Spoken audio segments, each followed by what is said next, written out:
तो hello guys, आज मैं एक न्यू सीरीज को एक्सप्लेन करने जा रहा हूं जिसका नाम है the star of a supreme ruler. और इस सीरीज के 120 से भी प्लस ज्यादा चैप्टर्स हैं। और अगर तुम लोग चाहते हो कि मैं इस सीरीज को पूरा कंप्लीट करूं तो इस सीरीज को जितना हो सके उतना सपोर्ट करो। कमेंट में जरूर बताना कि मुझे इस सीरीज को पूरा कंप्लीट करना चाहिए कि नहीं करना। कमेंट सब कुछ कर देना जिससे कि इस वीडियो को बहुत ज्यादा बूस्ट मिले। तो फिर अब बिना किसी देरी के इस वीडियो को स्टार्ट करते हैं। तो हमें इस एपिसोड के स्टार्टिंग में बताया जाता है, एक दिन ऐसा आएगा जब गैलेक्सी में एक चमकीला तारा जो कि चंद्रमा से भी ज्यादा चमकीला होगा वो उदय होगा। सूर्य और चंद्रमा जिनका एब्सोल्यूट एग्जिस्टेंस है, जो रात और दिन में राज करते हैं, वो टूट कर बिखर जाएंगे। तब एक अशांत समय शुरू होगा। हाँ, सारा क्रम बिगड़ जाएगा और जो तारे की इच्छा के साथ पैदा होगा वो पूरी दुनिया को पलटकर पूरी दुनिया को सही कर देगा और इस पूरी दुनिया पर राज करेगा। और अब यहीं पे सीन कट होता है। अब हमें एक बैटलफील्ड का सीन दिखाया जाता है जहाँ पर एक बहुत ज्यादा एक घमासान युद्ध चल रहा होता है। तरफ आदमी मरते जा रहे थे, चारों तरफ आदमी बस एक दूसरे से लड़ते जा रहे थे। और उसी बैटलफील्ड में हमें भाले को दिखाया जाता है जिसे कि एक आदमी चला रहा होता है, अपने सामने आने वाले लोगों को मार रहा होता है। और जो आदमी भाला चला रहा होता है उसको देखते हुए अपना एमसी कहता है, क्या ये ह्योंग नहीं है? क्या ये सही में इतना ज्यादा स्ट्रांग है? और ये अपनी फिजिक के साथ एक बड़ा आदमी लगता है, लेकिन ये मुश्किल से 16 साल का होगा। मैंने कई लड़ाइयों में देखा है, लेकिन ये लड़का सही में स्ट्रांग है। वो अपने स्पीयर के साथ में लगातार अटैक्स करता जा रहा होता है। जो भी उसके सामने अपोनेंट आ रहा होता है उस सबको मारता जा रहा होता है। और इस समय उसके स्पीयर से बहुत ज्यादा एनर्जी अनलीश हो रही होती है। दोबारा से अपना एमसी उसको देखते हुए कहता है, देखो, क्या देखने से ऐसा नहीं लगता कि वो सबको यही बता रहा है कि ऐसा कोई तरीका नहीं है कि वो इस तरह के युद्ध के मैदान में मारा जाए। इस समय उसको देखने से ऐसा लग रहा था कि उसको फाइट करने में बहुत ज्यादा ही दिक्कत हो रही थी। इस समय जो ह्योंग था वो फाइट करते हुए अपने दांतों को पीसने लगा था। देन वैसे ही अपने भाले को जमीन में पटकते हुए कहता है, मैं थक चुका हूँ, मैं बहुत ज्यादा ही थक चुका हूँ। लेकिन अपना एमसी ह्योंग से कहता है, नहीं, तुम थके हुए नहीं हो। और जब ह्योंग अपने एमसी की बात सुनता है ध्यान से अपने एमसी की तरफ देखने लगता है। दोबारा से अपना एमसी ह्योंग से कहता है, मैं कैसा दिखता हूँ, उसके बावजूद भी मैं बहुत दयालु व्यक्ति हूँ। मेरे सामने पहले ही दुश्मनों से मेरे हाथ भरे हुए हैं, लेकिन फिर भी मैंने अभी एक साथी की मदद की जो कि खतरे में था। और जब अपना एमसी ये सब कुछ कह रहा था वैसे हमारे एमसी के सामने एक आदमी चिल्लाते हुए कहता है, आखिरकार ये हरामी बच्चा इतना ज्यादा क्यों बोल रहा है? और ये कह करके वो आदमी हमारे एमसी की तरफ अटैक करने के लिए जाने लगता है। और अपने एमसी के पास पहुंचकर अपने स्वॉर्ड से अटैक करते हुए चिल्लाते हुए कहता है, अगर तुम लड़ाई करना नहीं चाहते हो तो मर जाओ। लेकिन वैसे हमें कुछ खून की चींटियों को दिखाया जाता है। इस समय जो ह्योंग था वो जस्ट हमारे एमसी के पीछे आकर के खड़ा हो चुका था और अपने स्पेयर से आदमी के ऊपर अटैक करके उसको पीछे ढकेल दिया था। दोबारा से अपना एमसी कहता है, देखो, मैं सही था, क्यों है ना? और मैंने तुम्हें बताया था मैं जितना दिखता हूँ मैं उससे ज्यादा दयालु हूँ। लेकिन वैसे हमें ह्योंग की तरफ दिखाया जाता है जो कि कुछ देख करके बहुत ज्यादा हैरान हो चुका था। इस समय जो ह्योंग था वो हमारे एमसी की तरफ देख रहा था। इस समय जो हमारा एमसी था वो सबके बीच से होकर के आगे की तरफ जाने लगा था। लेकिन वैसे ह्योंग चिल्लाते हुए एमसी से कहता है, आखिरकार तुम हो कौन? आखिरकार तुम मेरा ध्यान पहले से ही क्यों भटका रहे हो? आखिरकार तुम ये सब कुछ कर क्या रहे हो? इस नर्क जैसे बैटल फील्ड में तुम बिना किसी वेपन के आखिरकार कर क्या रहे हो? क्या तुम बहादुर हो या फिर तुम एक बेवकूफ हो? अपना एमसी कहता है, वेपन को चलाने से मैं लापरवाह हो जाऊंगा और मैं ऐसा इसलिए कर रहा हूँ क्योंकि अगर मैंने कुछ ऐसा इस्तेमाल करने की कोशिश की जिससे कि किसी को मारा जा सके तो फिर मैं वास्तव में जल्दी मर जाऊंगा। और जब ह्योंग एमसी की बात सुनता है तो अपने मन में कहता है, आखिरकार इस बदमाश को हो क्या रहा है? और ये जो कुछ भी कह रहा है वो निश्चित रूप से पागलपना लगता है, लेकिन मैं इसे इग्नोर क्यों नहीं कर रहा? और जब ह्योंग ये सब कुछ अपने मन में सोच रहा था अपना एमसी आगे बढ़ते हुए दोबारा से ह्योंग से कहता है, तलवार के साथ समय बर्बाद करने की तुलना में मैं उस समय का उपयोग दूसरी चीजों को देखने में करूंगा। ह्योंग कहता है, क्या दूसरी चीजें? आखिरकार तुम्हारा इससे मतलब क्या है? एमसी कहता है, जीतने का एक तरीका। ह्योंग जब ये सुनता है तो चिल्लाते हुए कहता है, क्या तुम इस केओटिक मेस में जीतने का रास्ता ढूंढ सकते हो? और जब ह्योंग चिल्लाते हुए कह रहा था ह्योंग के पीछे एक और आदमी ह्योंग के ऊपर अटैक करने के लिए आने लगता है, लेकिन ह्योंग अपना स्पीयर उसके सर के आर पार कर देता है और उस आदमी को मारने के बाद बहुत ज्यादा स्टाइल में अपने स्पीयर को घुमाता है, जिसकी वजह से उस आदमी को जितना भी उस स्पीयर में खून लगा हुआ होता है हवा में उड़ने लगता है। लेकिन दोबारा से अपना एमसी कहता है, अगर हम पीछे हटे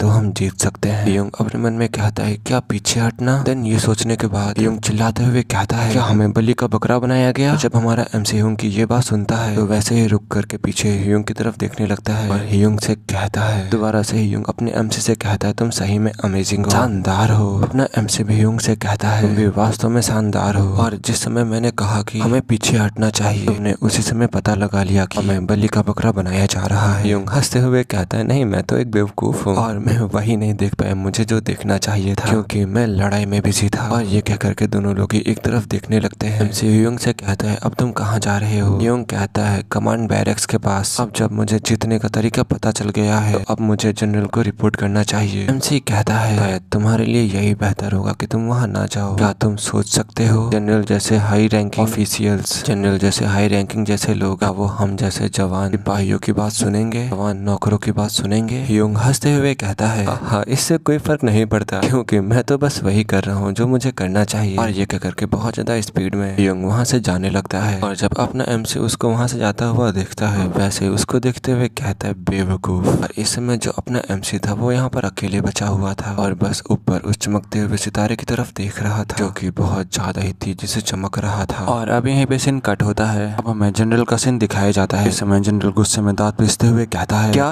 रिट्रीट, हमारा गोल बस हमारे सामने ही है और तुम ये कह रहे हो कि हम लोग वापस चले जाएं, यहाँ से रिट्रीट कर लें। ह्यूंग कहता है हाँ ये सही है। जनरल दोबारा से कहता है चलो ठीक है, सबसे पहले तुम मुझे रीजन बताओ कि आखिरकार तुम मुझे ये सजेशन क्यों दे रहे हो वापस लौटने के लिए। ह्यूंग जनरल को बताता है वे बिना रुके बार बार आगे बढ़ रहे हैं और पीछे हट रहे हैं और इसका मतलब ये हो सकता है कि जो उनकी सेनाएं हैं वो कहीं और भी छुपी हुई होंगी। जनरल हंसते हुए कहता है क्या तुम ये कह रहे हो कि हम लोग उनके द्वारा बलि का बकरा बनाए जा रहे हैं? क्या तुम सभी लोग इसकी बात सुन रहे हो? एक साधारण गुलाम सैनिक सोचता है कि हम बेवकूफ हैं। ह्यूंग कहता है मेरा मतलब वो नहीं था। जनरल दोबारा से कहता है अगर तुम अभी इसी समय अपनी पोजीशन में नहीं गए तो ऑर्डर को ना मानने के लिए तुम्हारा सर कटवा दिया जाएगा। और जब ह्यूंग उस जनरल की बात सुनता है तो ध्यान से बस उस जनरल को देखने लगता है और देन वैसे ऊपर देखते हुए अपने एमसी की बातों को याद करता है। उसको याद करते हुए अपने मन में कहता है उसने मुझसे कहा था तुम्हारे लिए यही अच्छा होगा कि तुम वहाँ पर मत जाओ। और क्या तुम ये सोचते हो कि जनरल जैसे हाई रैंकिंग जैसे लोग हमारे जैसे स्लेव सोल्जर्स की बात सुनेंगे? ये सब कुछ सोचने के बाद ह्यूंग वैसे ही कहता है ये देखते हुए कि आसमान इतना साफ है तो हमें आज रात आसमान में बहुत सारे तारे दिखाई देने चाहिए। और मैं ये सोच रहा हूँ कि आखिरकार कितने लोग होंगे जो उस तारे को देख पाएंगे।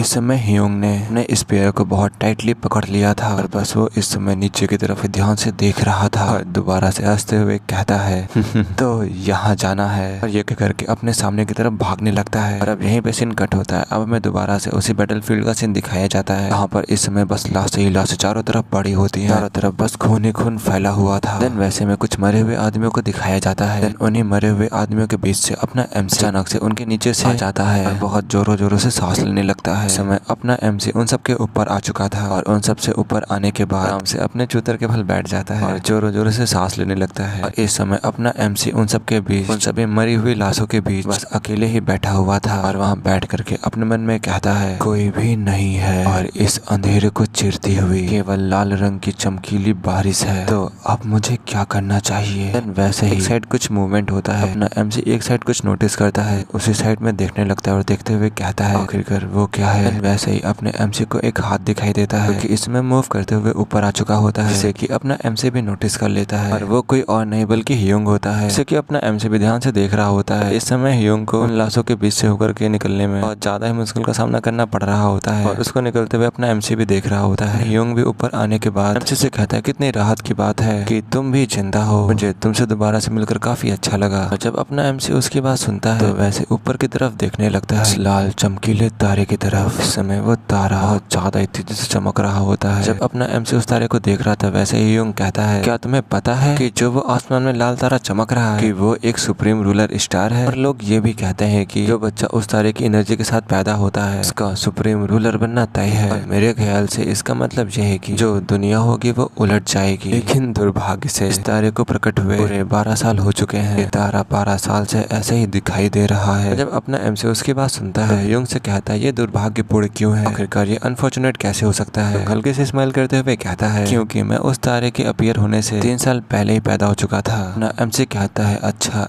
ऐसा है। ह्यूंग कहता है काश मैं 3 साल पहले पैदा हुआ होता तो तब मैं सुप्रीम रूलर बनने की कोशिश कर सकता था। और जब अपना एमसी ह्यूंग की बात सुनता है तो वैसे अपने मन में कहता है सुप्रीम रूलर स्टार ये चमकीला तारा ये उस साल में दिखाई दिया था जिस साल मैं पैदा हुआ था। देन ये सोचने के बाद अपना एमसी ह्यूंग से कहता है इसके बारे में दुखी होने की कोई आवश्यकता नहीं है। एक तारा आमतौर पर दिखाई देने के कुछ साल बाद मानव आंखों को दिखाई देता है। ह्यूंग कहता है अरे रुको, क्या तुम्हें सुप्रीम रूलर स्टार के बारे में पता है। अपना एमसी ह्यूंग से कहता है तभी लोग कहते हैं कि जो लोग इसकी एनर्जी प्राप्त करते हैं, इसकी एनर्जी को रिसीव करते हैं, वो केवल उन बच्चों तक ही सीमित नहीं रहते जो बच्चा उस साल पैदा हुआ था जब ये तारा दिखाई दिखाई दिया था जब ये तारा अपीयर हुआ था। और बेसिकली यहाँ तक कि 3 साल पहले पैदा हुए बच्चों को भी इसकी एनर्जी को रिसीव करने का मौका मिलता है। इसका मतलब ये भी है कि तुम भी सुप्रीम रूलर बन सकते हो। और जब ह्यूंग अपने एमसी की बात सुनता है तो ध्यान से अपने एमसी को देखने लगता है और देन वैसे ही कहता है, क्या सही में? क्योंकि एकमात्र जगह जिससे मैं संबंधित हो सकता हूँ वो मुरीम है। और मुझे लगता है कि मेरे लिए सुप्रीम रूलर बनने की कोशिश करना एक अच्छा विचार हो सकता है। देन ये कहते ही दोनों लोग एक साथ में उस तारे को देखने लगते हैं। दोबारा से ह्यूंग अपने एमसी की तरफ देखते हुए कहता है, लेकिन तुम उन लाशों के अंदर कब छिपे थे? अपना एमसी कहता है, जब तुम चले गए थे तब। ह्यूंग कहता है, से क्या तुम्हें पूरा यकीन था कि उनका सफाया पूरी तरीके से हो जाएगा? अपना एमसी कहता है, ऐसा इसलिए है क्योंकि मुझे पता था कि ऐसा कोई भी जनरल नहीं है जो मेरी बात को सुनेगा कि हम पीछे हटकर जीत सकते हैं। हाँ, तुम सही थे। तो तुम्हारी बातों को सुनने के बाद मैंने सोचा था कि बेवकूफों के साथ मुझे मरने की कोई जरूरत नहीं है। और मुझे ये एहसास तब हुआ था जब तुमने पीछे हटने की बात की थी। और वैसे भी इस गंदे पहाड़ को अपने दुश्मन प्रोटेक्ट करना चाहेगा क्योंकि इसकी सुरक्षा करने की कोई भी जरूरत नहीं है, लेकिन फिर भी इसे वो लोग इतनी बेताबी से बचा रहे हैं। और वो लोग शायद ऐसा इसलिए कर रहे थे क्योंकि वो लोग हमें लुभाना चाहते थे, वो लोग हमें अपनी ओर आकर्षित करना चाहते थे। सही में कितना बेवकूफी पना था। उन्होंने ये सोचा कि ये लैंड, ये जमीन बहुत ज्यादा ही अमेजिंग है क्योंकि यहाँ पर हमारे दुश्मन इस जगह को प्रोटेक्ट कर रहे थे, इसलिए उन्हें ये जगह अच्छी लगी और इसे अपना बनाने के लिए, अपना यहाँ पर झंडा गाड़ने के लिए उन्होंने इतनी बड़ी लड़ाई करी। इन सभी लोगों की मौतें सिर्फ उस बेवकूफ जनरल की वजह से हुई हैं। खैर, वैसे भी मेरे लिए ये एक अच्छा अवसर बन चुका है। अब मैं अपनी सेना को जोड़ने जा रहा हूँ और अब मैं अपना जीवन अपनी मर्जी से जीऊंगा। मैं किसी का गुलाम बनकर नहीं रहूंगा। और जब अपना एमसी उसकी बात सुनता है तो ह्यूंग से कहता, क्या तुम भी गद्दार के वंशज हो? इस समय अपना एमसी ये बताना चाह रहा है कि जो ह्यूंग है वो गद्दारी करना चाह रहा है एम्परर के अगेंस्ट में। जब ह्यूंग अपने एमसी के बात सुनता है तो एमसी से कहता है, तुम सही कह रहे हो, वैसे भी तुम भी तो कर रहे हो, क्यों, है ना? और वैसे भी इससे पता चलता है कि मैं स्लेव सोल्जर बनने के लिए क्यों मजबूर किया गया था। चलो सारी बातें छोड़ो, क्या तुम मेरे साथ चलना चाहोगे? जब अपना एमसी ह्यूंग की बात सुनता है तो वैसे ही अपने सर को हिला देता है, साफ अपने सर को हिलाते हुए उसको मना कर देता है। ह्यूंग हंसते हुए कहता है, तुम नहीं कह रहे हो, मुझे मना कर रहे हो? अपना एमसी कहता है, ऐसा नहीं है कि मैं ये करना नहीं चाहता, लेकिन मैं ये कर नहीं सकता। मेरे पास 2 लोग हैं जिनको मुझे प्रोटेक्ट करना है, इनकी मुझे रक्षा करनी है, मेरी बीमार मम्मी और फिर उनके बाद मेरी बहन जो कि मेरी मम्मी से भी ज्यादा बीमार है। और जब ह्यूंग ये सुनता है तो अपने एमसी से कहता है, चलो ठीक है, तुम बहुत अच्छा कर रहे हो और ये बहुत अच्छी बात भी है, तुम्हारे पास फैमिली है, तुम अपने फैमिली के पास वापस भी जा रहे हो। और देन ये कहने के बाद फिर वैसे ह्यूंग उस चमकदार तारे की तरफ देखने लगता है, ऊपर की तरफ उस तारे को देखते हुए कहता है, तुम्हारे पास लौटने के लिए तुम्हारी फैमिली है, लेकिन मेरे पास कोई भी नहीं है। और जब अपना एमसी उसकी बात सुनता है तो ध्यान से उसकी तरफ देखने लगता है। वहां से जाते हुए अपने एमसी से कहता है, फिर चलो अब मैं चलता हूँ, तुमसे फिर कभी मुलाकात होगी। और हाँ, वैसे मेरा नाम वुन होय है, ऐसे तुम्हारा नाम क्या है? देन अपना एमसी भी अजीब से मुंह बनाते हुए कहता है, चियोंग यू योंग। अभी से हम लोग अपने एमसी को चियोन बोलेंगे। जब ह्यूंग अपने एमसी का नाम सुनता है तो हंसते हुए कहता है, तुमने अपना नाम क्या बताया? देन वैसे अपना चियोन चिल्लाते हुए कहता है, अगर तुमने नहीं सुना तो भूल जाओ। ह्यूंग वहां से जाते हुए हंसते हुए कहता है, मास आखिरकार तुम्हारा ये गुस्सा कैसा है? देन वैसे ही बाइक वहां से एक लंबी सी जंप लगाते हुए कहता है, अगर भाग्य में हुआ तो हम दोबारा मिलेंगे, अब मैं सही में यहाँ से जा रहा हूँ। और ये कहते ही जो बाइक होता है वहाँ से बहुत ज्यादा स्पीड से जाने लगता है। इस समय जो अपना चियोन होता है वो बस बाइक को वहाँ से जाता हुआ देखता ही रह जाता है। देन वैसे ही चियोन अपने मन में कहता है, वो चला गया और अब सिर्फ ये लाल चमकता सितारा और मैं, हम अकेले बचे हैं, क्योंकि एकमात्र जगह जहाँ मैं रह सकता हूँ क्योंकि वह मुरीम है। मेरे ख्याल से सुप्रीम रूलर बनने का आइडिया मेरे लिए काफी अच्छा होना चाहिए, मुझे भी सुप्रीम रूलर बनने की कोशिश करना चाहिए। मैं भी कोशिश करूंगा सुप्रीम रूलर बनने की,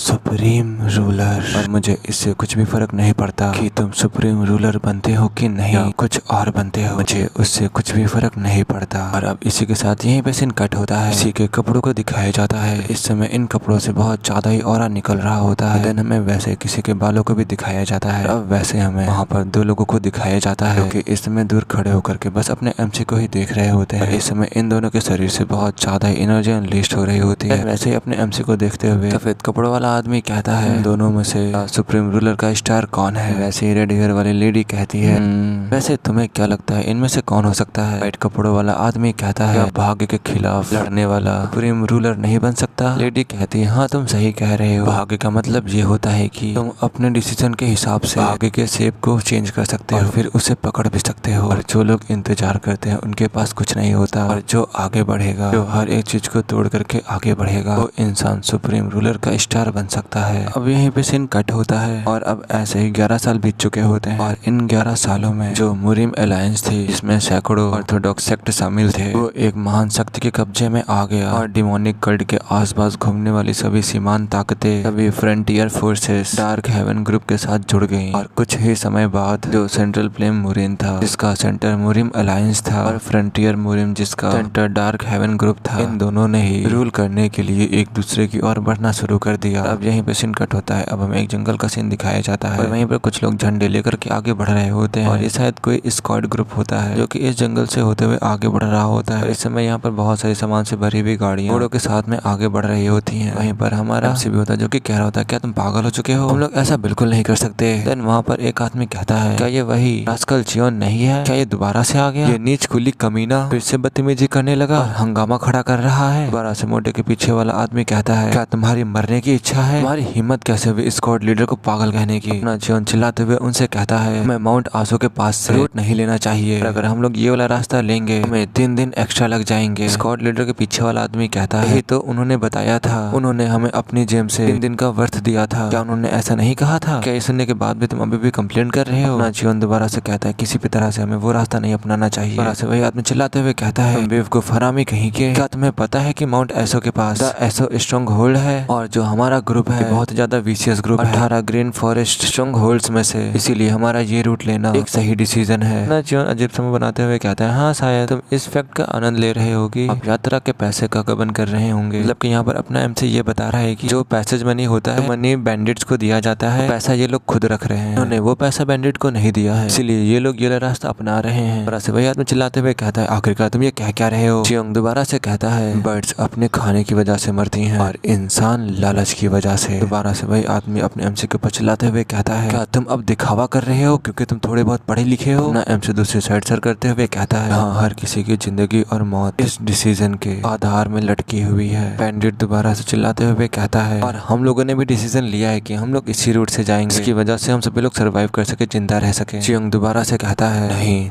तुम सभी लोग मरने जा रहे हो। और जब स्क्वाड लीडर ये सुनता तो वैसे चिल्लाते हुए कहता है, आखिरकार तुम ये क्या कह रहे हो, ले हरामी कहीं के, अपना मुंह चलाने की तुम्हारी हिम्मत कैसे हुई। इसी दिन तुम अपने इसी मुंह की वजह से, ना ज्यादा बोलने की वजह से मारे जाओगे। चियोन वहाँ से जाते हुए कहता है, अनफॉर्चुनेटली मैं अपने इस मुंह की वजह से जिंदा रहूंगा। दोबारा से वो पीछे लगा चिल्लाते हुए कहता है, ये हरामी कहीं का। दोबारा से चियोन कहता है, मैं अपने मुंह की वजह से जिंदा रहूंगा क्योंकि मैं अपने आप और अपने साथियों को बचा लूंगा इसी मौत की वजह से जिसके ऊपर तुम इतना भड़क रहे हो। और इसी के साथ जो करना है करो, कोई दूसरा रास्ता लो या फिर गोल गोल घूमो, और अगर कुछ भी होता है, कोई भी बात आती है, तो भैया मैंने अपना काम कर दिया, मैंने तुम सबको चेतावनी दे दी है, इसलिए अपने लाइफ का अच्छे से ख्याल रखना। और जब वो गार्ड अपने एमसी के बात सुनता है तो बहुत ज्यादा गुस्सा आ जाता है, अपने स्वॉर्ड को निकालते हुए चिल्लाते हुए कहता है, मैं अभी इस हरामी के पिल्ले को यहीं पे काट डालूंगा। लेकिन वैसे मोटा आदमी बोलता है, भूल जाओ, हमारे पास किसी ऐसे आदमी की वजह से समय बर्बाद करने का टाइम नहीं है जो कि दिखावा करने की कोशिश कर रहा हो, और सूरज डूबने तक हमारे पास 3 घंटे से भी कम समय है। हमें बिना किसी ब्रेक के तेजी से आगे बढ़ना चाहिए, कम से कम हम माउंट एसो से हमें 50 किलोमीटर दूर होना चाहिए। लेकिन वैसे ही वो गार्ड भी चिल्लाते हुए कहता है, हम निकल रहे हैं और अब हम लोग बिना किसी ब्रेक के चलते रहेंगे जब तक कि हम लोग माउंट एसो से 50 किलोमीटर दूर ना आ जाएं। और अब सभी लोग वहाँ पर जिसन स्क्वाड एस्टेब्लिशमेंट का नाम लेते लेते आगे बढ़ रहे थे, नारा लगाते लगाते आगे बढ़ते जा रहे थे। और जो वो मोटा आदमी और जब वो गार्ड होता है वो दोनों सबसे आगे चल रहे होते हैं। और जब वो लोग ऐसे आगे चले तो वैसे ही मोटा आदमी चिल्लाते हुए उस गार्ड से कहता है, उनसे तुरंत चुप रहने को कहो। और क्या ये लोग भूल चुके हैं कि हम लोग एक अलग रास्ता अपनाने की कोशिश कर रहे हैं ताकि एसओ अलायंस हमें नोटिस ना करे। देन वो गार्ड भी कहता है, यस सर। और फिर दोबारा से वो गार्ड अपने सभी साथियों से कहता है, सभी लोग शांत हो जाओ, हमें बिना किसी साउंड के इस एरिया को पार करना होगा जब तक कि हम माउंट एसओ से कुछ किलोमीटर दूर ना आ जाएं। और अब हमें दोबारा से रात का सीन दिखाया जाता है जहाँ पर ये पूरी स्क्वाड टीम आगे बढ़ती जा रही होती है और अभी वो सभी लोग जंगल के बीच से होकर के गुजर रहे होते हैं। और जब वो सभी लोग ऐसे ही आगे बढ़ रहे होते हैं वैसे ही गार्ड पीछे देखने लगता है और पाता है कि जो अपना एमसी है वो किसी से बात कर रहा होता है। देन अपने दांतों को पीसते हुए कहता है, अगर मुझे पता होता कि ये लड़का इतनी परेशानी हमारे लिए खड़ी कर देगा तो मैं हमारी जर्नी से पहले ही मैं इसका छुटकारा कर देता। स्क्वाड लीडर कहता है, हम कुछ नहीं कर सकते सिवाय उसके साथ लाने के, क्योंकि उसे नए स्क्वाड चीफ ने असाइन किया है। दोबारा से गार्ड मोटे से कहता है, क्योंकि हम इस बारे में बात कर रहे हैं और ये भयानक था कि फॉर्मर स्क्वाड चीफ पक्षपात करता रहता है। और मुझे ये सुनकर के बहुत अच्छा लगा था कि नए स्क्वाड चीफ ने एक कुली बना दिया स्क्वाड चीफ की पोजीशन पे आते ही। लेकिन क्या ये ठीक है हम उसे वे कपड़े पहनने दें? और जब वो मैनेजमेंट पोजीशन पे था तो ये ठीक हो सकता था, लेकिन एक कुली के लिए इसीलिए उसे ये कपड़े नहीं पहनना चाहिए। स्क्वाड लीडर कहता है हम लोग उसके कपड़ों को लेकर के कुछ नहीं कर सकते। और अब यहीं पे सीन कट होता है। अब हमें पास्ट का सीन दिखाया जाता है जहाँ पर कोई कह रहा होता है अपनी चॉइस चुनो। क्या तुम अभी भी स्क्वाड एस्टेब्लिशमेंट में रहना चाहते हो अपनी पोजीशन घटाने के बाद भी, और या फिर तुम रिजाइन करना चाहते हो? जियोन कहता है मैं कुली बनूंगा, मैं पोर्टर बनूंगा। देन उस आदमी से ये कहने के बाद अपने मन में कहता है जब तक नए स्क्वाड चीफ ने मेरे बारे में नेगेटिव रूमर्स फैलाए हैं वे ऐसे ही फैली रहेंगी। मैं नौकरी नहीं बदल सकता, मेरे पास और कोई चॉइस नहीं है क्योंकि मुझे अपनी बीमार माँ और अपनी बीमार बहन की देखभाल करनी है। ये सोचने के बाद उस स्क्वाड चीफ से कहता है बदले में मेरी एक शर्त है। दोबारा से जियोन अपने मन में कहता है अगर मैं अभी इस समय पैसा नहीं कमा पाया तो मैं खाने को टेबल पे नहीं रख पाऊंगा। दवा की तो बात ही छोड़ दो। स्क्वाड चीफ कहता है कैसी कंडीशन? जियोन कहता है मैं एक पोर्टर बनूंगा लेकिन मैं स्क्वाड के साथ जर्नीज में भी जाऊंगा, मुझे इन कपड़ों को भी पहनने की मुझे अनुमति दीजिए। स्क्वाड चीफ कहता है क्या? और अब इसी के साथ दोबारा से हमें प्रेजेंट का सीन दिखाया जाता है जहाँ पर गार्ड कह रहा होता है क्या उसका डिमोशन स्वीकार करने के लिए उसकी शर्त यही थी कि वो इन कपड़ों को पहन सके। स्क्वाड लीडर कहता है जिस पर्सन ने उसे ये कपड़े दिए थे वो फॉर्मर स्क्वाड चीफ था। फॉर्मर चीफ इसने इसकी लिखावट देखी और इसकी हैंड राइटिंग को देखने के बाद उन्होंने कहा कि ये लड़का लेजेंडरी राइटर वेंगजी का इनकारनेशन है, इसीलिए उसे स्पेशल मैनेजमेंट पोजीशन पे रख दिया। और फिर उन्होंने एक फर्स्ट रेट के दर्जी से जो कि कपड़ों को सिलता है उससे रिक्वेस्ट किया कि इन कपड़ों को बनाए और उन कपड़ों को बनाने के बाद इसे उपहार में दे दिया। और इसीलिए ये कोई सोचने वाली बात नहीं है कि देखने में इतना क्लासिक क्यों दिख रहा था, इसके जो कपड़े हैं सही में बहुत ज्यादा एक्सपेंसिव हैं। और जब गार्ड स्क्वाड लीडर की बात सुनता है तो अपने एमसी की तरफ देखते हुए कहता है लेकिन तब भी ये एक बेवकूफ है, अगर ये लो प्रोफाइल रखता और न्यू स्क्वाड चीफ को एक्कोमोडेट करता सम्मानित करता तो वो अपनी पोजीशन से नीचे नहीं आता। स्क्वाड लीडर कहता है उसने बस कुछ ऐसा देखा जो उसे नहीं देखना चाहिए था। और ऐसे ही वो दोनों बात करते करते आगे बढ़ रहे थे। दोबारा से वो गार्ड सामने देखते हुए कहता है लेकिन माउंट एसो के रिगार्डिंग क्या सब कुछ ठीक रहेगा? स्क्वाड लीडर कहता है इसमें निश्चित रूप से खतरा हो सकता है लेकिन तुम इस दुनिया में कुछ भी नहीं पा सकते बिना किसी रिस्क के। दोबारा से गार्ड कहता है लेकिन मुझे अभी भी चिंता हो रही है। स्क्वाड लीडर गार्ड से कहता है वांग जुवो की ड्रैगन स्क्वाड येलो एस्टेब्लिशमेंट और यंग येन की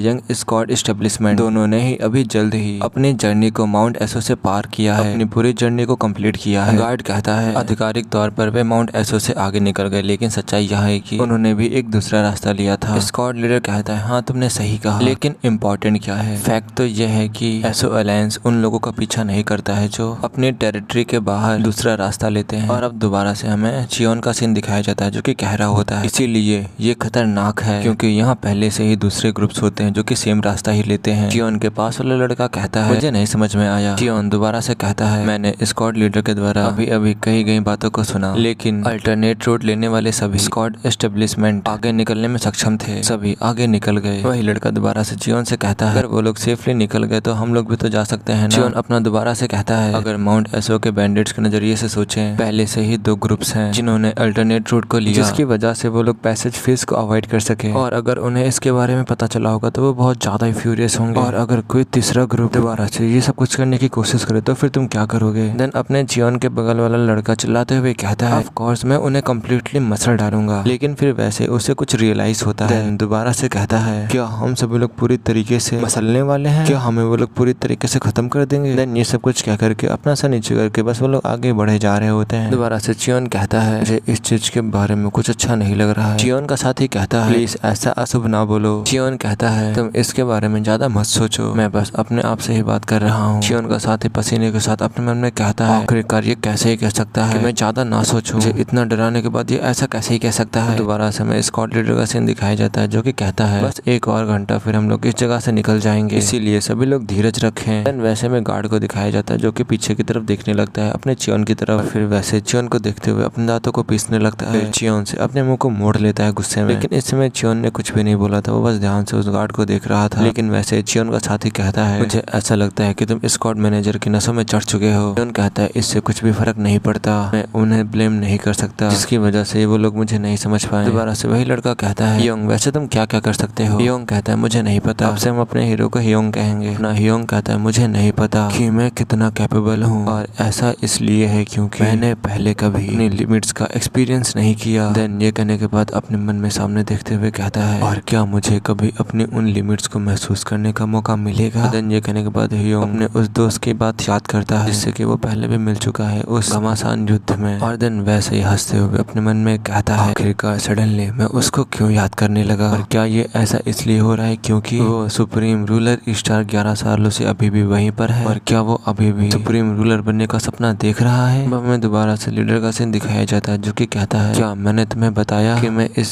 जर्नी के बाद रिटायर होने के बारे में सोच रहा हूँ। स्कॉट मैनेजर कहता है, क्या सही में? दोबारा से स्कॉट लीडर कहता है, ये द सुप्रीम रूलर स्टार जैसे जैसे दिन बीतते जा रहे हैं वैसे वैसे और भी ज्यादा लाल चमकीला होता जा रहा है और मैं तुम्हें ये गारंटी से बता सकता हूँ कि जियांग्यो के हिस्ट्री में वॉर का सबसे खराब दिन आने वाला है। स्कॉट मैनेजर कहता है, क्या आप मुरिम अलायंस और डिमोनिक कल्ट के बीच चल रहे युद्ध की बात कर रहे हो? स्कॉट लीडर कहता है, हाँ तुमने सही कहा। वो विशियस रूमर्स पहले से ही मेरे कानों में पहुंच चुके हैं और इसका मतलब यह है कि वो लोग पहले ही अलग अलग स्थानों पे एक दूसरे से लड़ाई कर रहे हैं। मैं देख सकता हूँ खून का वह समुद्र जो दुनिया को घेर लेगा और जबकि अशांत दिन हीरोज के लिए अवसर है, वे ऐसे दिन होते हैं जिनसे हमारे जैसे सामान्य लोगों को दूर भगाना चाहिए और इसलिए मेरे लिए यही बेस्ट है कि मैं जितना जल्दी हो सके मैं उतनी जल्दी इस जॉब को छोड़ दूं और यही कारण है कि मैं इस यात्रा से जितना ज्यादा फंड हो सके उतना ज्यादा फंड निकालने की कोशिश कर रहा हूँ। और जब स्कॉट लीडर ये सारी बातें कर रहा था वैसे ही एक तीर आकर के उसके चेस्ट पे लगता है। वैसे ही उस तीर को देखते हुए कहता है, आखिरकार मेरे चेस्ट में इतना टाइट क्यों लग रहा है? इस समय स्कॉट लीडर बहुत तेजी से चिल्लाने लगा था और दिन वैसे ही स्कॉट लीडर घोड़े से गिरने लगता है और इस समय स्कॉट मैनेजर भी घोड़े से उतर चुका था और चिल्लाते हुए कहता है, स्कॉट लीडर। नहीं, वो घोड़े से नहीं उतरा था, घोड़े के ऊपर ही बैठा है। फिर वैसे अपने सामने देखता है तो बहुत सारे तीरें उसकी साइड आ रही थी और देन वैसे चिल्लाते हुए कहता है, क्या ये एसो स्ट्रॉन्ग होल्ड है? एसो स्ट्रॉन्ग होल्ड आ चुका है, जल्दी से सभी लोग भागो यहाँ से। लेकिन इस समय वहाँ पर काफी ज्यादा लोग मारे जा चुके थे सभी तीरों की वजह से। उन सभी तीरों को देखते हुए अपना एमसी कहता है, अपना ह्योंग कहता है, तुम्हें सब कुछ इस तरह आ गया। जब अपना एमसी सब कुछ सोच रहा था मैं दोबारा से बाकी सभी लोगों की तरफ दिखाया जाता है। इस समय एरोस रुकने का नाम नहीं ले रहे थे और बाकी सभी लोग बस चिल्लाए जा रहे थे। उन सभी एरोस के लगने की वजह से वहाँ पर आधे से ज्यादा लोग मारे जा चुके थे। कुछ लोग अपने आप को प्रोटेक्ट करने के लिए उस घोड़े गाड़ी के पीछे छुप चुके थे और एक घोड़े गाड़ी के पहिए के पास उसी का फ्रेंड डर कर छुपके हुए बैठा होता है। और इस समय जो अपना ह्योंग था पता नहीं वो घोड़े के पास कुछ तो कर रहा होता है और उसको देखने से अभी ऐसा लग रहा था कि मानो उसे उन तीरों से डर ही नहीं लग रहा है। और जो घोड़े गाड़ी के पास लड़का बैठा तो अभी से उसे हम चंपू कहेंगे। जब चंपू अपने एमसी को ये सब कुछ करता हुआ देखता तो वैसे चिल्लाते हुए कहता है, ह्योंग निम आखिरकार तुम कर क्या रहे हो और अगर तुम ऐसा करोगे तो तुम्हें एरोस लग सकती है। लेकिन वैसे ही अपना ह्योंग उस घोड़े को आजाद करते हुए कहता है, मैं किसी ऐसे बेजान जानवर को ऐसे ही मरते हुए नहीं देख सकता। चंपू कहता है, अगर ऐसे ही चलता रहा तो घोड़े की बॉडी में होल गड्ढा हो चाहे ना हो लेकिन तुम्हारी बॉडी में बहुत सारे गड्ढे हो जाएंगे। अपना ह्योंग कहता है, अगर यही मेरी किस्मत है तो होने दो। देन ये कहने के बाद दूसरे घोड़े को भी आजाद कर देता है और देन वैसे ही ह्योंग एक साइड कुछ नोटिस करता है और देन हमें किसी साइड दिखाया जाता है। इस समय उस साइड बहुत ज्यादा तेजी से हवा चल रही होती है। उसी साइड देखते हुए अपना एमसी कहता है, तीरों की बौछार आना बंद हो गई है। इसका मतलब ये हो सकता है कि जब अपना एमसी ये सब कुछ अपने मन में सोच रहा था वैसे वो कुछ देखकर हैरान हो जाता है। अब हमें सामने की तरफ दिखाया जाता है बहुत सारे लोग एक पहाड़ की चोटी पे आग लेकर खड़े हुए थे। इस समय वो सभी लोग बस वहाँ देख रहे थे जहाँ पर सभी लोग अभी मारे गए थे। जहाँ पर अपने एमसी लोग खड़े थे बस वहीं पर देख रहे थे ध्यान से पहाड़ी पर खड़े होकर के, जिन्हें की अपना ह्योंग भी नोटिस कर लेता है। उन सबको देखने के बाद चिल्लाते हुए कहता है, वो लोग इधर ही आ रहे हैं और वो लोग बहुत सारे लोग हैं, वो कम से कम 200 लोग तो होंगे ही। इस समय वहाँ पर जितने भी स्क्वाड एजेंसी के लोग थे सभी लोग ये सब कुछ देख करके घबरा चुके थे और चिल्लाते हुए कहते हैं, स्क्वाड लीडर जो एसओ स्ट्रॉन्ग होल्ड है वो हमारे ऊपर अटैक कर रहा है, चार्ज कर रहा है, प्लीज हमें अपने ऑर्डर्स दीजिए। वो लोग बहुत ज्यादा ही, हम लोग उनसे नहीं जीत सकते। लेकिन इस समय जो स्क्वाड लीडर था वो मारा जा चुका था तीरों की वजह से और जो स्क्वाड मैनेजर था स्क्वाड लीडर के नीचे लेटा हुआ था और उन सभी तीरों से बच चुका था। और देन वैसे स्क्वाड मैनेजर सभी लोगों से चिल्लाते हुए कहता है, स्क्वाड लीडर पहले ही मर चुके हैं। और जब सभी लोग स्क्वाड लीडर की मरी हुई हालत देखते हैं तो सभी लोग घबरा जाते हैं। देन वैसे घबराते हुए उनमें से एक आदमी कहता है, अगर ऐसी बात है स्क्वाड मैनेजर तो अब आपको ही ऑर्डर देना होगा। और जब स्क्वाड मैनेजर इस आदमी की बात सुनता है तो चिल्लाते हुए कहता है, ऑर्डर्स गए तेल लेने, यहाँ पर हम लोग कुछ नहीं कर सकते भागने के अलावा। वहाँ पर सभी लोग बोल रहे होते हैं, वो लोग आ रहे हैं, वो लोग चारों तरफ से आ रहे हैं, हमें यहाँ से निकलने का रास्ता नहीं दिख रहा है। स्क्वाड मैनेजर चिल्लाते हुए कहता है, घोड़े गाड़ी के ऊपर आग लगाओ, वो लोग इस सामान के पीछे जिसे हम ले जा रहे हैं और अगर हम लोग घोड़े गाड़ी के ऊपर आग लगा देते हैं तो वो लोग आग बुझाने में बिजी हो जाएंगे और हमारे पीछे कम लोग आएंगे, इसकी वजह से हम लोग भाग करके निकल सकते हैं। और देन वो सभी लोग भी कहते हैं, आप सही कह रहे हो। और देन वैसे ही सभी घोड़े गाड़ियों के ऊपर आग लगा देते हैं और चिल्लाते हुए कहते हैं, वैसे भी ये करो या मरो है। और अब जो स्क्वाड लीडर थे वो भी मर चुके हैं और हमें अपने बस जीने के ऊपर फोकस करना चाहिए। आखिरकार हम इस सामान का क्या ही करेंगे जब हमारी जिंदगियां ही नहीं बचेंगी। तो ऐसे ही सभी लोग आग लगा रहे होते हैं घोड़े गाड़ियों के ऊपर और सामानों को जला रहे होते हैं। दोबारा से स्क्वाड मैनेजर कहता है, जल्दी करो, इस तरफ ज्यादा टॉर्चर नहीं है, इस तरफ ज्यादा लोग नहीं लग रहे हैं, हमें इसी रास्ते की तरफ चलना चाहिए। और जब सभी लोग स्क्वाड मैनेजर की बात सुनते हैं तो वैसे ही उसी साइड जाने लगते लगते हैं। लेकिन वैसे जो अपना MC यानी कि ह्योंग होता है वो उन सबसे कहता है अगर तुम उधर जाओगे तो तुम सभी लोग मारे जाओगे। और जब वो सभी लोग ये बात सुनते तो वैसे ही अपने MC की तरफ देखने लगते हैं हैरानी के साथ में। समय अपने MC के पीछे काफी लोग खड़े थे जो कि अपने MC के साथ में थे। दोबारा से ह्योंग उन सबसे कहता है तुम सभी लोग इस घेरे को तोड़ नहीं पाओगे और अगर तुम लोग कैसे न कैसे करके इस घेरे को तोड़ भी लेते हो तो फिर तुम ज्यादा दूर जाए बिना ही मर जाओगे। स्क्वाड मैनेजर कहता है तो फिर हमें क्या करना चाहिए, क्या हमें बस यहीं पर ऐसे ही खड़े खड़े मर जाना चाहिए। ह्योंग कहता है ऐसे अगर तुम सब लोग उनके सामने घुटनों के बल बैठ जाते हो उन सबसे अगर अपनी जान की भीख मांगोगे तो फिर तब कोई चांस हो सकता है तुम शायद बच जाओ। स्क्वाड मैनेजर चिल्लाते हुए कहता है हरामी के पिल्ले,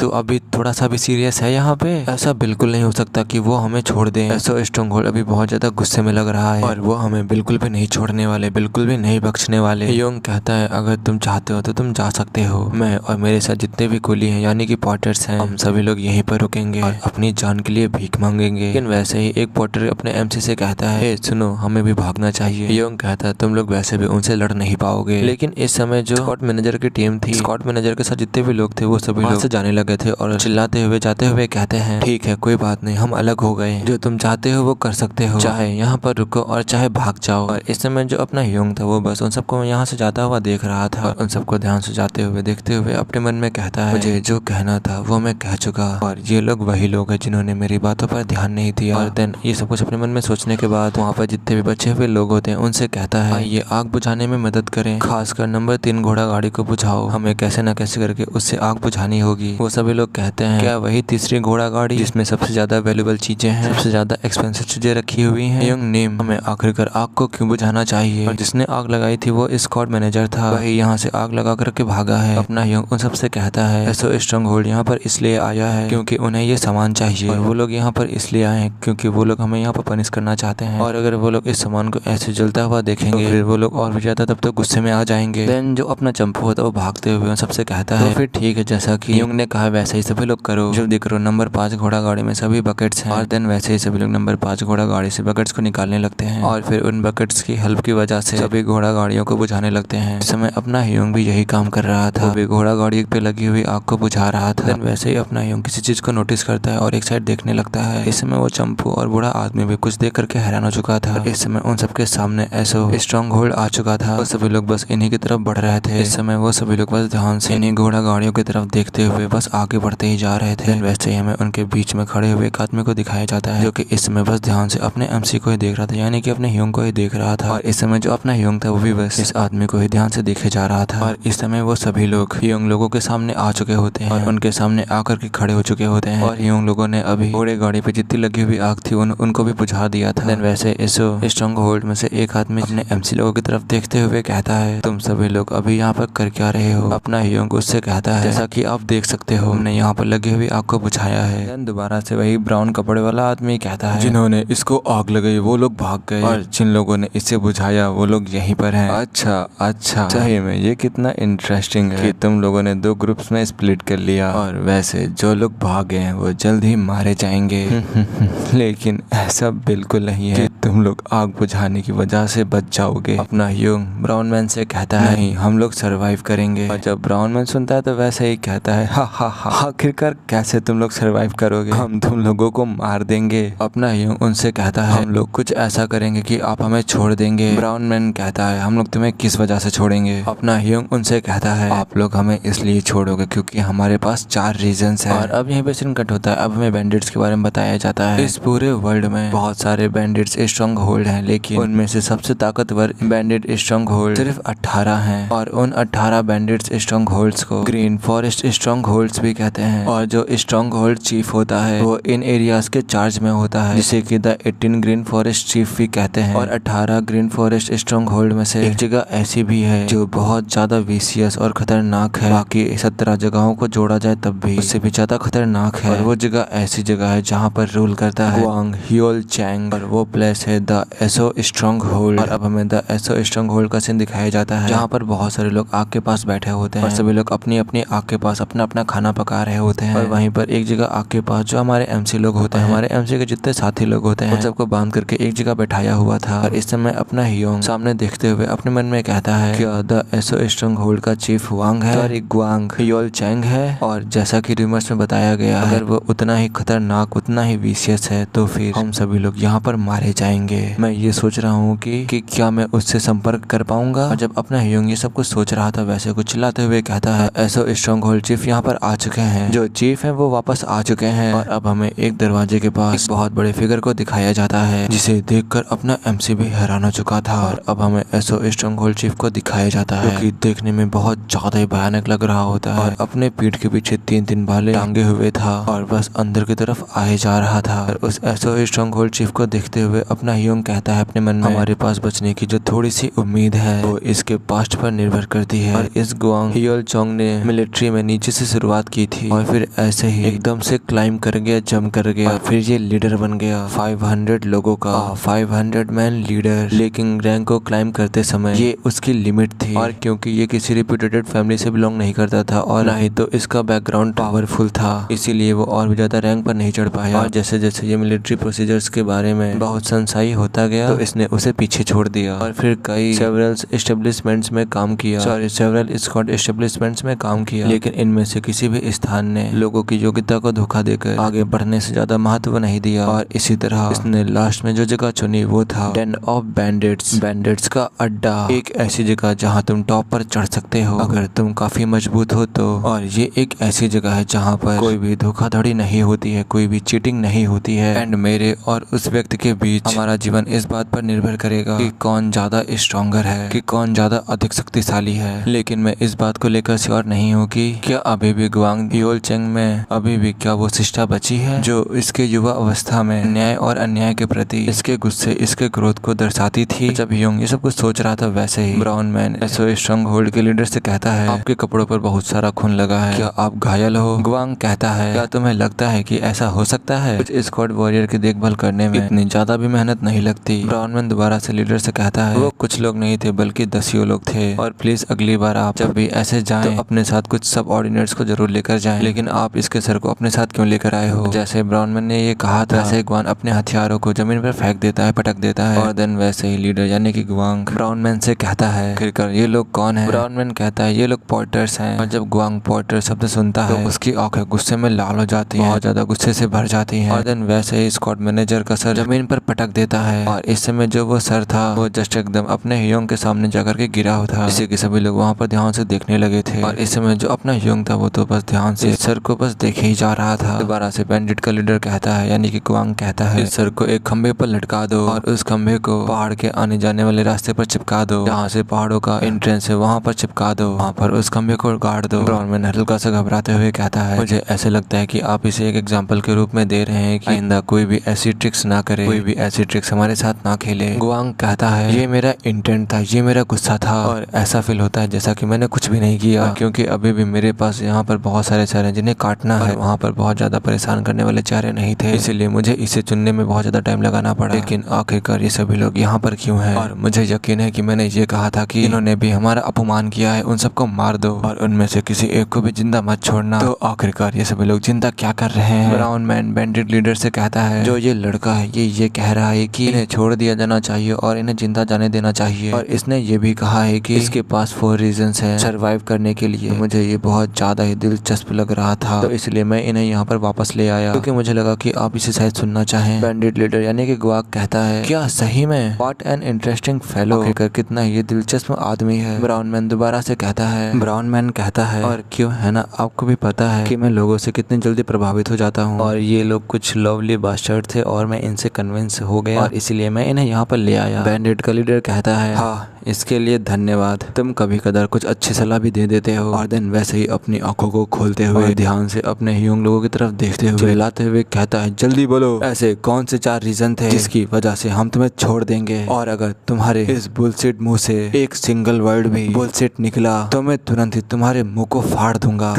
ये सुन के तो अपने एमसी की फट चुकी होती है, और उसके पीछे वाले मतलब हमारे एमसी के पीछे वाले जो साथी होते हैं उनकी तो फट के 64 हो चुकी होती है। देन वैसे अपना ह्योंग उस कटे हुए सर को देखता है और देन उसको देखने के बाद बैंडिट के लीडर से यानी कि गुआंग से बताता है जो पहला रीजन है, तो फर्स्ट रीजन है वो ये है कि अगर तुम हमें मार भी दोगे तुम्हें कुछ भी नहीं मिलेगा, लेकिन तुम सब खो दोगे। बैंडिट का लीडर गुस्से में कहता है तुम लोग वो लोग हो जिसके पास हासिल करने के लिए कुछ भी नहीं है, और उन लोगों के संबंध में दुनिया को एक जोरदार और क्लियर मैसेज भेजने में सक्षम होना जो हमें नीचा दिखाने की हिम्मत करते हैं, उन सबको ये मैसेज भेजकर हमें यही चीज हासिल होगी। अपना हुआंग बैंडिट के लीडर से कहता है लेकिन अगर उन्हें ये चेतावनी बहुत डरावनी लगी तो फ्यूचर में कोई भी माउंट एसो नहीं आएगा। और जब वो दोनों लोग ये बात सुनते हैं तो अपने मन में कहते हैं और ध्यान से अपने एमसी की तरफ बस देखने लगते हैं। दोबारा से अपना हुआंग उनसे कहता है और जिसने सबसे पहले एग्रीमेंट को तोड़ा था वो था जिनसा स्कॉट एस्टेब्लिशमेंट, और क्या उन्होंने एक भी रुपया दिया था पार करने के लिए माउंट एसो को। लेकिन जब जिनसा स्कॉट एस्टेब्लिशमेंट दावा करता है कि उनके साथ अन्याय हुआ है तो यह अफवाह पूरी दुनिया में फैल जाएगी कि जो एसो स्ट्रॉन्ग होल्ड है वो अत्याचारी है और इसके साथ काम किया नहीं जाना चाहिए, और ये खबर फिर पूरी दुनिया में फैल जाएगी। बैंडिट का लीडर कहता है क्या ये र्यूमर्स। हुआंग दोबारा से कहता है कि भले ही उन्होंने पैसे फीस चुकाई हो फिर भी एसो स्ट्रॉन्ग होल्ड ने उनका सामान चुरा लिया और स्कॉट ग्रुप के सभी लोगों को मार डाला। स्कॉट लीडर चिल्लाते हुए कहता है क्या इस तरह के रेडिकुलस र्यूमर्स, और ये भले ही झूठ हो लेकिन वो लोग ऐसा करेंगे और तभी स्कॉट एस्टेब्लिशमेंट अपनी विश्वसनीयता बनाए रख पाएगी। और जबकि एसो स्ट्रॉन्ग होल्ड पहाड़ों में सारे पहाड़ों के गहराई में अपना बचाव करता है, जबकि जो जिनसा स्कॉट एस्टेब्लिशमेंट है वो पूरे कॉन्टिनेंट में यात्रा करता है। तो अगर उनके द्वारा बनाई गई अफवाहें फैल गई तो इससे कुछ भी फर्क नहीं पड़ता, चाहे एसो स्ट्रॉन्ग होल्ड इससे जितना भी ठुकराने यानी कि डिनाइट करने की कोशिश क्यों ही ना करे, इससे कुछ भी फर्क नहीं पड़ेगा। जो र्यूमर्स होंगे वो तब भी फैलते रहेंगे। इस समय जो बैंडिट का लीडर था बहुत ज्यादा गुस्से में आ चुका था। गुस्से में अपने एमसी लोगों से कहता है और अगर मैं तुम लोगों को छोड़ दूं तो अपना हुआंग कहता है तो हम सच को वैसा ही बताएंगे जैसे कि है कि स्कॉट लीडर ने अपना वादा तोड़ा था, और इससे स्कॉट एस्टेब्लिशमेंट की जो रेपुटेशन होगी वो भी बच जाएगी। शायद जो जिनसा स्कॉट एस्टेब्लिशमेंट हो वो एसो स्ट्रॉन्ग होल्ड में शांति प्रभाव भी ला सकते हैं और माफी भी मांग सकते हैं। और जब बैंडिट लीडर और जो ब्राउन मैन जब अपनी एमसी की बात सुनता है तो बस वो ध्यान से अपने हुआंग की तरफ देखने लगता है। हुआंग को देखते हुए बैंडिट लीडर कहता है ठीक है अब तुम मुझे दूसरा रीजन बताओ। हुआंग दूसरा रीजन बताते हुए कहता है अपने आपके स्ट्रॉन्ग होल्ड को पहले ही काफी बड़ी मात्रा में प्रॉफिट दे दिया है, लाभ दे दिया है, काफी बड़ा अमाउंट ऑफ बेनिफिट दे दिया है। ब्राउन मैन भी बैंडिट के लीडर से कहता है इन्होंने घोड़े गाड़ियों से आग को बुझाया था जिनके ऊपर सारा सामान लदा हुआ था, इन्होंने उन सारे सामान को बचा लिया आग लगने से। क्या इन्होंने आग को बुझाया? ब्राउन मैन दोबारा से कहता है हाँ स्कॉट वॉरियर्स जो वहाँ से भागे थे उन्होंने उन घोड़ा गाड़ियों के ऊपर आग लगा दी थी लेकिन पोर्टर्स ने उस आग को बुझा दिया। बैंडिट लीडर अपने हाथों को फोल्ड करते हुए कहता है ये कुछ खास नहीं है, हालांकि इसमें कुछ समय लगता लेकिन हमारे लोग खुद भी आग बुझा देते। अपना ह्योंग उस लीडर से कहता है आप सही हो, हालांकि वहाँ पर सिर्फ हम ही लोग थे जो उस फायर को उस आग को बुझा सकते थे, और जो नंबर 3 घोड़ा गाड़ी में सामान रखा था वो सबसे ज्यादा वैल्यूएबल सामान था, उसमें सबसे मोस्ट एक्सपेंसिव आइटम रखा हुआ था, और अगर हम ना होते तो अगर थोड़े समय भी लेट होता तो वो सारा सामान जल करके राख में बदल चुका होता। और जब बैंडिट का लीडर अपने एमसी की बात सुनता है तो स्माइल करते हुए कहता है बच्चे तुम बोलने में तो अच्छे हो। अपना एमसी भी इस समय एकदम सीरियस था और बस ध्यान से बैंडिट लीडर की तरफ देख रहा था। और देन बैंडिट का लीडर दोबारा से अपने एमसी से कहता चलो अब तुम्हारा थर्ड रीजन सुनते हैं। अपना ह्योंग बैंडिट के लीडर से कहता है मैं बताने से पहले कुछ आपसे पूछना चाहूंगा, क्या आप क्लाइंबिंग का सपना नहीं देख सकते हैं? क्या आप और आगे बढ़ने का सपना नहीं देख सकते हैं? 18 ग्रीन फॉरेस्ट स्ट्रॉन्ग होल्ड के टॉप पे सपना क्या आप देखते हैं कि नहीं? और जब गुआंग यानी कि बैंडिट्स का लीडर ह्योंग की ये बात सुनता है तो उसकी आंखें तो खुली की खुली रह जाती हैं। और जब वहाँ के बैंडिट्स लोग ह्योंग की बात सुनते हैं तो वैसे ही अपने मन में कहते हैं आखिरकार ये बक क्या रहा है। और इस समय जो बैंडिट्स का लीडर था वो तो बहुत ज्यादा ही गुस्से में आ चुका था, उसकी आंखों से तो अब और आग निकलने लगी थी। और देन ऐसे ही गुस्से में कहता है लड़के क्या तूने मुझसे पूछा कि मैं 18 ग्रीन फॉरेस्ट का स्ट्रॉन्ग होल्ड कार्डिनल चीफ बनना चाहता हूँ या नहीं? गुआंग कहता है हाँ सही कहा। गुआंग कहता है पीस ऑफ सीट, तुमने आखिरकार ऐसा कुछ कह ही दिया जिससे अब तुम्हारा मुंह फट जाएगा। जो ग्रीन फॉरेस्ट 18 स्ट्रॉन्ग होल्ड के कार्डिनल चीफ हैं वो मेरे फादर हैं, सॉरी वो मेरे स्वर्ण फादर हैं, और जो लोग नेक्स्ट कार्डिनल चीफ बनना चाहते हैं, नेक्स्ट कार्डिनल चीफ बनने की लाइन में खड़े हैं वो लोग मेरे स्वर्ण भाई हैं। लेकिन तुम ये पूछ रहे हो कि क्या मैं अपने अपमानित पिता और भाइयों को धोखा देने जैसा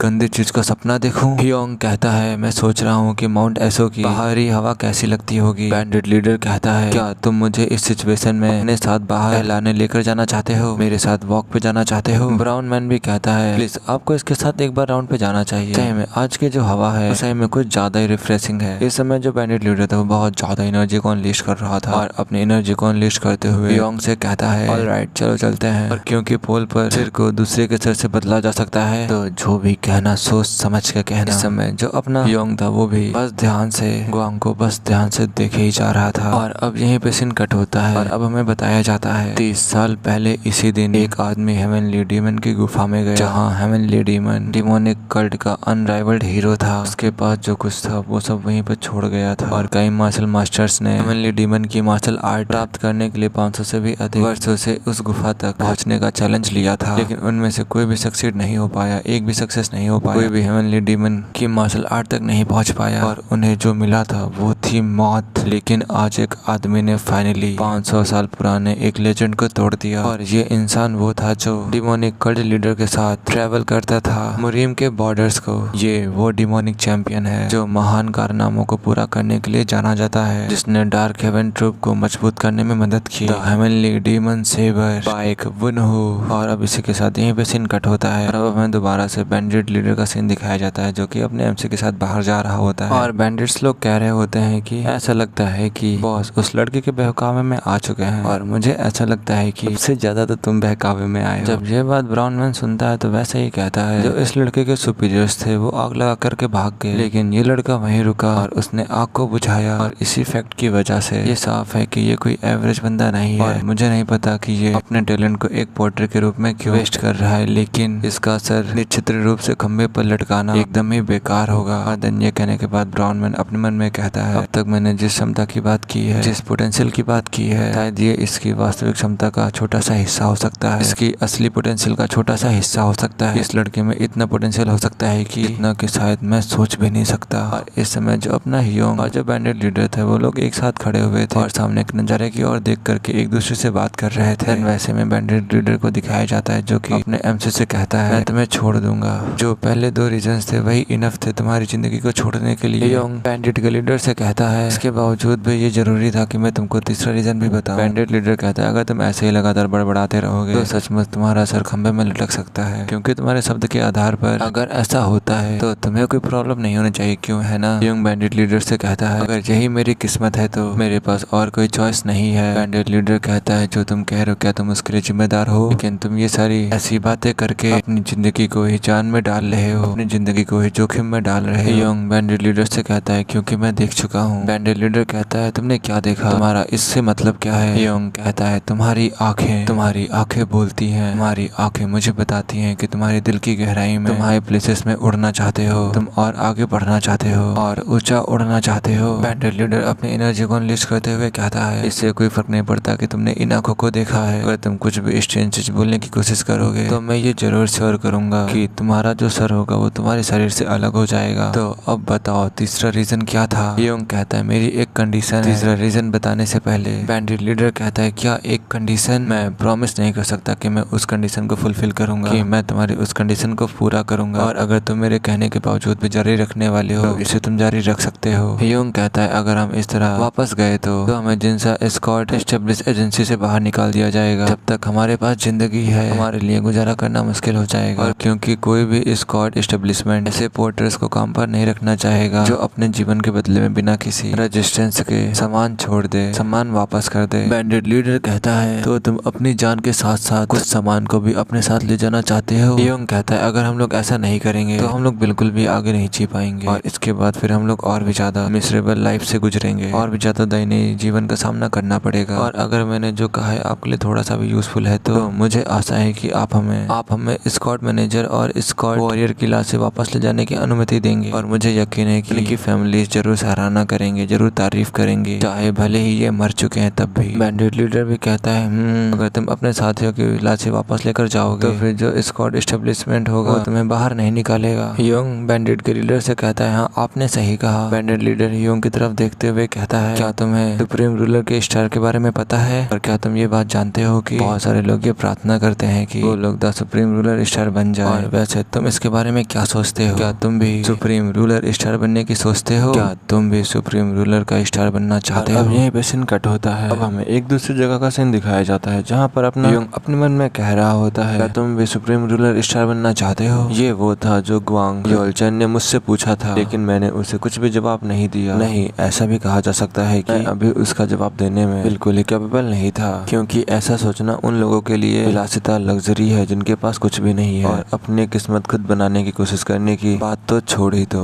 जीवन की शुरुआत पहले से ही कठिन है और आखिरकार हमारे पास अपने देखने की ताकत कैसे ही होगी। और मैं बस यही चाहता हूँ कि मैं हर दिन सेफली से गुजार सकूं। कल भूखा ना रहने के लिए जब मैंने उसे तीसरा रीजन बताया, मैंने तब महसूस किया था कि ग्वांग का दिल जोरों से धड़क रहा था और उसके जो एम्बिशंस थे वो उसके दिल की गहराई में बंद थे और मैं जो उससे बात कर रहा था वो उससे मोहित होना शुरू हो गया था। और अगर मैं इसके बारे में सोचूं तो ये शायद मेरी किस्मत ही है जो मैं ग्वांग यूलचेन से मिला। मैं थोड़ा उत्सुक हूँ कि मेरी वजह से उसके भाग्य में किस तरह के बदलाव आएंगे। और अब दोबारा से यहीं पे सीन कट होता है। हमें दोबारा से उसे जंगल का सीन दिखाया जाता है जहाँ पर बैंडिट्स का लीडर रहता है। वहीं पर ग्वांग कह रहा होता है कि मैंने उससे कहा था कि ग्रीन फॉरेस्ट का कार्डिनल चीफ बनना इम्पॉसिबल है। ब्राउन मैन कहता है आखिरकार आपने ऐसा क्यों कहा था। दोबारा से बैंडिट का लीडर कहता है क्या तुम्हें अभी पहले से नहीं पता है, मैं अपने स्वर्ण ब्रदर से बहुत ज्यादा कमजोर हूँ और जो हमारा स्ट्रॉन्ग होल्ड है वो बॉर्डर से बहुत दूर है। ब्राउन मैन कहता है क्या इसी वजह से बाकी लोग आपसे सावधान नहीं है। बैंडिट लीडर कहता है हाँ यही उस बच्चे ने भी कहा था, लेकिन उसके तीसरे रीजन में सॉल्यूशन भी था। उसने कुछ ऐसा कहा था जिसे केवल मुझे ही पता होना चाहिए। ब्राउन मैन कहता है उसने क्या कहा था आपसे। बैंडिट लीडर लेग पीस खाते हुए कहता है उसने कहा था कि 18 ग्रीन फॉरेस्ट स्ट्रॉन्ग होल्ड सभी गलत डायरेक्शन में जा रहे हैं। उसने ये भी कहा था कि अगर मेरे सभी भाई स्वर्ण ब्रदर्स एक दूसरे के साथ ऐसे ही अगर फियर्सली रहेंगे तो फिर जो ग्रीन फॉरेस्ट होगा वो दो पार्ट्स में स्प्लिट हो जाएगा, वो दो साइड्स में स्प्लिट हो जाएगा। तो इसलिए उसने मुझसे कहा कि मैं अपने दो स्वर्ण भाइयों से कहूँ कि वे एक कदम पीछे हटे और एक दूसरे को सहन करें, क्योंकि हमारे स्ट्रॉन्ग होल्ड से लगभग कोई भी सावधान नहीं है। वे मेरी बात सुनेंगे और इसके बाद जो हमारे एसओ स्ट्रॉन्ग होल्ड की वीकनेस है, जो कमजोरी है, वो ताकत में बदल जाएगी। ब्राउन मैन कहता है हाँ वो सही कह रहा है, अगर जैसा वो बोल रहा है अगर आप वैसा करते हो तो सभी लोग आपकी तरफ देखेंगे। बैंडिट का लीडर कहता है हाँ उसने भी एकदम ऐसा ही बोला था कि मैं अपने स्वर्ण ब्रदर्स को स्टेप डाउन और हार्मनी को प्रमोट करने के लिए कहूँ डिवीजन के बजाय। एक मौका मुझे भी जरूर मिल सकता है और अगर ऐसा अवसर मुझे मिलता है तो मुझे उसे कभी नहीं छोड़ना चाहिए। और उसको सुनने के बाद मुझे एकदम अलग ही लग रहा था, लेकिन मेरे दिल ने बहुत ज्यादा तेजी से धड़कना चालू कर दिया था, स्टार्ट कर दिया था। मैं अपने आप को जितना भी शांत करने की कोशिश क्यों ना कर लूं, लेकिन मैं नहीं कर पा रहा हूँ। उसने इसे पूरी तरह से गड़बड़ कर दिया है। जो एम्बिशन मेरे अंदर छुपा हुआ था उस लड़के ने पूरी तरह से उसमें गड़बड़ कर दी है। ब्राउन मैन कहता है तो क्या आप उससे लाशों को इकट्ठा करने दोगे और उन्हें एक गाड़ी के साथ भेज देंगे। बैंडिट दोबारा से कहता है उसका नाम चियोन रियो योंग था। हाँ यही इसका नाम था। आखिरकार सडनली आप उसका नाम मेंशन क्यों कर रहे हो। बैंडिट लीडर ग्वांग कहता है उसने मुझसे अपना नाम याद रखने के लिए कहा था और उसने कहा था कि एक दिन वो भी मुझे बचाने वाला हो सकता है, क्योंकि हमें नहीं पता है कि लाइफ में क्या हो सकता है। और क्या पता जब हम लोग अगली बार मिले तो शायद हमारी पोजीशन क्या पता स्विच भी हो सकती है, बदल भी सकती है। और अब हमें उस समय का सीन दिखाया जाता है जब चियोन बैंडिट लीडर से कह रहा होता है कि अगर हम लोग अगली बार मिले क्या पता शायद हमारी भी जगह बदली हो, क्या पता मैं तुम्हारी जगह हूँ तुम मेरी जगह हो, और अगर ऐसा हुआ तो मैं प्रॉमिस करता हूँ मैं डेफिनेटली तुम्हें छोड़ दूंगा, मैं तुम्हें जाने दूंगा। तो इसलिए ये मेक श्योर जरूर करना कि तुम मेरा नाम कभी मत भूलना। यही मेरा 4th रीजन है। और ये सुनकर तो बैंडिट लीडर की भी आंखें खुली की खुली रह चुकी थी। देन अपने दांतों को पिसने लगता है और फिर वैसे ही जोरों जोरों से हंसने लगता है। और देन वैसे ही हंसते हुए कहता है मुझे उस समय बहुत हंसी आएगी और एक बात और मैं भी तुमसे प्रॉमिस करता हूँ अगर मुझे ग्रीन फॉरेस्ट पर चार्ज मिल गया तो मैं तुम्हारी एक रिक्वेस्ट को फुलफिल करूंगा। और ये कहकर के वही आदमी हंसने लगता है। इस समय जो अपना हीरो था तो बस उसको देखे ही जा रहा था ध्यान से। और अब दोबारा से प्रेजेंट का सीन दिखाया जाता है जहाँ पर बैंडिट लीडर कह रहा होता है जो मुरीम अलायंस और डेमोनिक कल्ट के बीच जो वॉर चल रही है वो पहले ही स्टार्ट हो चुकी है और ये जल्दी ही एक पूर्ण युद्ध में बदलने वाला है। और अगर ऐसा होता है तो ग्रीन फॉरेस्ट को एक साइड चुननी होगी और अगर ऐसी सिचुएशन में भी ग्रीन फॉरेस्ट सक्सेशन यानी कि उत्तराधिकारी के लिए लड़ता रहा तो हम खुद भी मुश्किल दौर में फंस सकते हैं। और इसीलिए यही वजह है कि ग्रीन फॉरेस्ट को एक साथ जोड़ने की जरूरत है। और अगर मैं उसके सेंटर में खड़ा हो सकता हूँ तो फिर मैं अगले कार्डिनल चीफ बनने के लिए दूसरे उम्मीदवारों के बीच सबसे बेहतर स्थिति में रहूंगा। और ये बात भी मुझे उस लड़के चियोन ने बताई थी। ब्राउन मैन कहता है हमें उसे दूर नहीं भेजना चाहिए, हमें उसे पकड़ कर रखना चाहिए था और उसे यही जगह देनी चाहिए थी। बैंडिट लीडर ग्वांग कहता है वो ऐसा लड़का नहीं है जो सिर्फ इसीलिए रुकेगा क्योंकि हमने उसे पकड़ना करने की कोशिश की थी वो मेरे लिए बहुत ज्यादा है। वो कोई ऐसा वैसा व्यक्ति बिल्कुल भी नहीं है जिसे कि इस जैसी एयर स्कॉट एस्टेब्लिशमेंट हैंडल कर सके। मैंने उसके सर के ऊपर क्रिम्सन सुप्रीम रूलर स्टार को साइन करते हुए देखा था। और क्या तुम जानते हो कि मैं उस टाइम क्या सोच रहा था? मैं उस समय सिर्फ ये सोच रहा था कि ये पर्सन सुप्रीम रूलर स्टार के लिए सिलेक्ट हो चुका है। वास्तव में सुप्रीम रूलर स्टार चियोन रियो योंग हो सकता है। अब यहीं पे सीन कट होता है। अब हमें हेवनली डीमन की केव का सीन दिखाया जाता है और इस समय यहाँ पर बहुत ज्यादा एनर्जी चारों तरफ फैल रही होती है। ये सारी एनर्जी निकल रही होती है बाइक वनहो की बॉडी से। इसमें बहुत ज्यादा ही डेंस अमाउंट लगातार बस बाइक वनहो की बॉडी से बस एनर्जी निकलती ही जा रही थी। इस समय बाइक वनहो अपनी आंखों को बंद करके बस कल्टीवेट कर रहा था। इस समय बाइक वनहो के चारों तरफ एक ड्रैगन घूमने लगा था और देन वैसे ही अपनी एनर्जी से भरी हुई आंखों को खोलता है और अपनी आंखों को खोलते हुए अपने मन में कहता है, मैं हमेशा से ही डिसअपॉइंट हुआ हूँ। मुझे हमेशा निराशा ही हाथ में आई है। जैसे कि मेरा जन्म 3 साल पहले ही हो गया। उस तारे के आने से पहले ही मेरा जन्म हो गया और उस समय मुझसे उसने कहा था जब एक तारा बनता है, जब एक स्टार फॉर्म होता है तो उसके फॉर्म होने के कुछ साल बाद ह्यूमंस उस तारे को देख पाते हैं। तारे के दिखने से 3 साल पहले के सभी लोग एक्चुअली में वो लोग उस तारे की एनर्जी को रिसीव कर सकते हैं, सुप्रीम रूलर बन सकते हैं। और जैसे ही मैंने ये बात सुनी थी मैंने वैसे ही फैसला ले लिया था कि मैं एक स्लेव सोल्जर जैसे भाग्य से बचने के लिए, भाग्य से निकलने के लिए, भाग्य से निकलकर मैं बनूंगा द सुप्रीम रूलर। इस समय जो बाइक वनहो था वो बहुत ज्यादा एनर्जी को अनलीश कर रहा था। इस समय बाइक वनहो के चारों तरफ एक एनर्जी से भरा हुआ ड्रैगन घूमता जा रहा था। जैसे जैसे बाइक वनहो आगे बढ़ रहा था वैसे वैसे वो ड्रैगन भी आगे बढ़ता जा रहा था और अब और भी ज्यादा बहुत ज्यादा